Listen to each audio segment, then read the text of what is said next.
from section 1, 1 mark question. So 1 mark question, section 1, that is also information question. So 1 mark question comes from acid bases and salts అని మీరు గుర్తుంచుకోండి. So దీంట్లో చాలా సులభంగా ఒక mark మనం సాధించవచ్చు. అవి కొన్ని కాన్సెప్ట్సే ఉన్నాయి. చూడండి, first PS scale. So what is PS scale?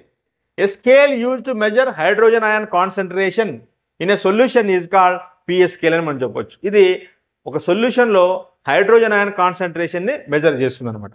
ఇప్పుడు చూడండి, ఈ పిఎస్ స్కేల్ వాల్యూ 0 నుంచి 14 వరకు ఉంటాయి. ఇక్కడ టేబుల్ వేయడం జరిగింది.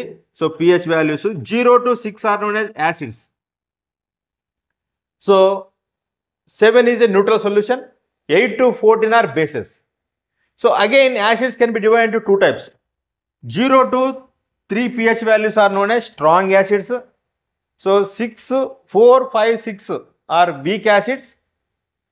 8 to 10 weak base, 11 to 14 strong base అని మనం చెప్పవచ్చు. గమనించండి, దీన్ని చూసి అర్థమవుతుంది. Basicity increases from left to right. ఎడం వైపు నుంచి కుడివైపు పోయే కొలది బేసిసిటీ నేచర్ అనేది పెరుగుతుంది. అలాగే 14 నుంచి ఇటువైపు వచ్చేటప్పుడు, అంటే coming from right to left, acidity is increasing అని మనము గుర్తుంచుకోవాలా.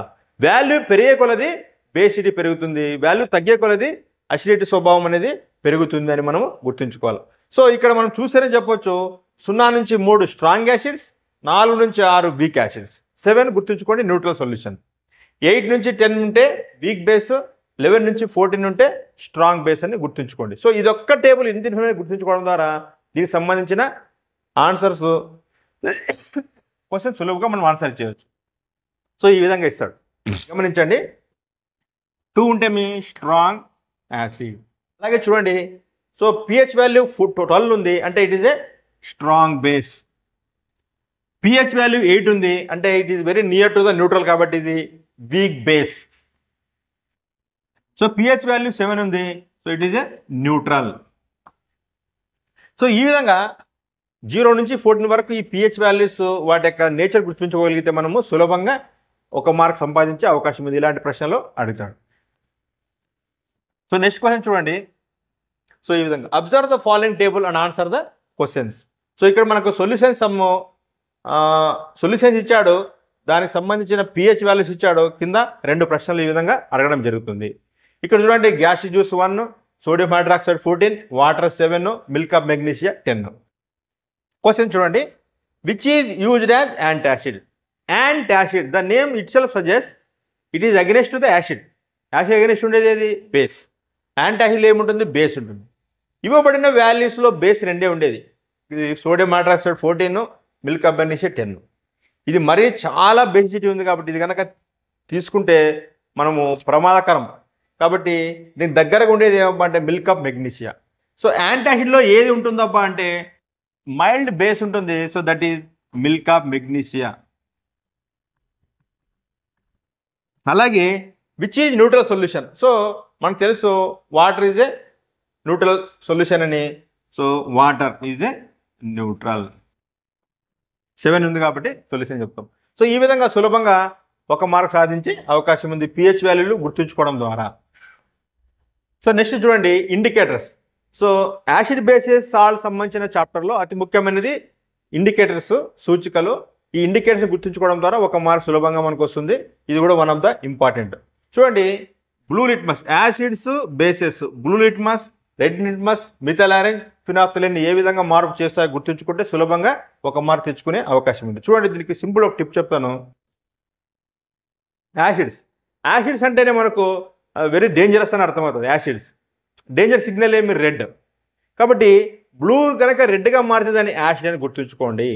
సో యాసిడ్ ఉంది, బ్లూ లిట్మస్ ఏం చేస్తుంది? ఇది రెడ్గా మారుస్తుంది. So that is acid. So acid red litmus ఏమంటే remain red, it is same colour, same అలాగే ఉంటుంది, రిమైన్ రెడ్. ఇక్కడ కూడా మిథైల్ ఆరెంజ్ చేస్తుంది రెడ్. యాసిడ్ అంటే రెడ్ అని చెప్పాను కదా.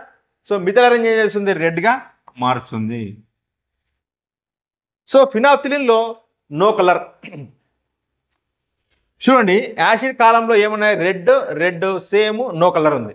సో యాసిడ్ అంటేనే డేంజర్ అని గుర్తుపెట్టుకోండి, డేంజర్ కలర్ వచ్చేసి రెడ్ అని గుర్తుపెట్టుకోండి, అంతే, మీకు ఈజీగా గుర్తుండిపోతుంది. ఒక చిన్న టిప్. అలాగే బేస్ చూడండి. సో బేస్ వచ్చేసి రెడ్ లిట్మస్ని బ్లూగా మారుస్తుంది. ఇక్కడ ఒక చిన్న టిప్ చెప్తాను మనకు, బ్లూ అని గుర్తుపెట్టుకోండి. సో ఒక స్ట్రాంగ్ బేస్ వచ్చేసి ఏమిటప్ప అంటే detergent. So almost all detergents ఎలా ఉంటాయి, బ్లూ కలర్లో ఉంటాయి. సో ఈ విధంగా గుర్తుపెట్టుకోండి. So base means blue colour అని గుర్తుపెట్టుకోండి, ఒక డిటర్జెంట్. సో అన్ని డిటర్జెంట్ కూడా దాదాపు బ్లూ కలర్లోనే ఉంటాయి. చూడండి ఇక్కడ బేస్ ఏం చేస్తుంది, బ్లూని సేమ్ అలాగే ఉంచుతుంది. రెడ్ లిట్మస్ ఏం చేస్తుంది, బ్లూగా మారుస్తుంది. ఇక్కడ బేస్ ఏం చేస్తుంది, మిథైల్ ఆరెంజ్ని ఎల్లోగా మారుస్తుంది. అలాగే ఫినాప్థలిన్ని పింక్ కలర్గా మారుస్తుంది. సో ఇది ఒక్క మనం టేబుల్ గుర్తుంచుకుంటే సులభంగా ఒక మార్క్ సంపాదించే అవకాశం ఉంది. ఇది ఎలా ఇస్తాడంటే మధ్యలో ఒక 2 గ్యాప్స్ ఇచ్చేసి సో వాటిని ఫిల్అప్ చేయమని అడుగుతాడు. సో సులభంగా మనం దీన్ని ఫిల్అప్ చేయడం ద్వారా, గుర్తుంచుకోవడం ద్వారా సులభంగా ఒక మార్కు సాధించే అవకాశం ఉంది. ఇది కూడా చాలా important information question. So next చూడండి, ఇండికేటర్ సంబంధించి ఇలా క్వశ్చన్ అడగవచ్చు. సో సబ్స్టాన్సెస్ ఏబిసి కొన్ని సొల్యూషన్స్ ఇచ్చాడు. బ్లూ లిట్మస్లో ఎలాంటి మార్పు వచ్చిందో, రెడ్ లిట్మస్ ద్వారా ఎలాంటి మార్పు వచ్చిందో చూపించాడు. ఏ వచ్చేసి రిమైన్ సేమ్ బ్లూ లిట్మస్లో, red litmus red to blue అయింది. బి వచ్చేసి రిమైన్ సేమ్. సి వచ్చేసి బ్లూ లిట్మస్ని రెడ్గా మార్చింది, రెడ్ లిట్మస్ రిమైన్ సేమ్. మనకు చూడండి, రెడ్ అంటేనే డేంజర్ అని, దట్ ఈస్ యాసిడ్ అని చెప్పాను. బ్లూని రెడ్గా మార్చింది ఏది, బ్లూని రెడ్గా మార్చింది ఇది సి, అంటే సి ఈజ్ యాసిడ్ అని అర్థమవుతాం. సో నేను బ్లూ అంటే డిటర్జెంట్ గుర్తుపెట్టుకోమని చెప్పాను, అంటే బేసిసిటీ.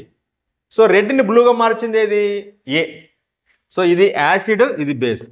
రెండిట్లో మార్పు చెందిన వచ్చేసి బి, కాబట్టి సో ఇది న్యూట్రల్ అని మనం చెప్పవచ్చు. సో మనకు ఆన్సర్ వచ్చేసింది సి ఈజ్ యాసిడ్ అని, ఏ ఈజ్ బేస్ అని, బి ఈజ్ న్యూట్రల్ అని తెలిసింది. క్వశ్చన్ చూడండి కింద, విచ్ ఈజ్ అసిడిక్ సబ్స్టాన్స్. వీటిలో అసిడిక్ సబ్స్టాన్స్ ఏది? So answer is C. Answer is C. Which is base substance. సో వీటిలో బేస్ సబ్స్టాన్స్ వచ్చేసి అంటే మనకు ఏ, రెడ్ టు బ్లూ వచ్చేసి ఏ.